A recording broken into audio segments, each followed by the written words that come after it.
Here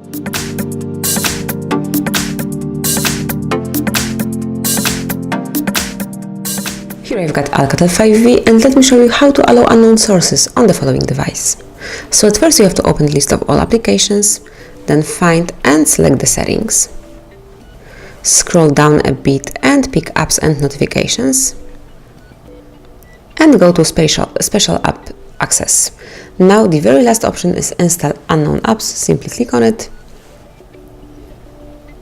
and now you can enable some applications to install files from them, download it from them. So as you can see, for example, let me open Google Drive. Now you can tap on this switcher to allow from this source. So as you can see over here, your phone and personal data are more variable to attack by unknown apps once you activate this option, but you will be able to install apps from this source. So let me go back, and you can obviously, for example, enable it from WhatsApp, from Google Chrome, and all the others. Then if you would like to go back to the default settings, you can switch it off simply by tapping on the same icon as in the beginning.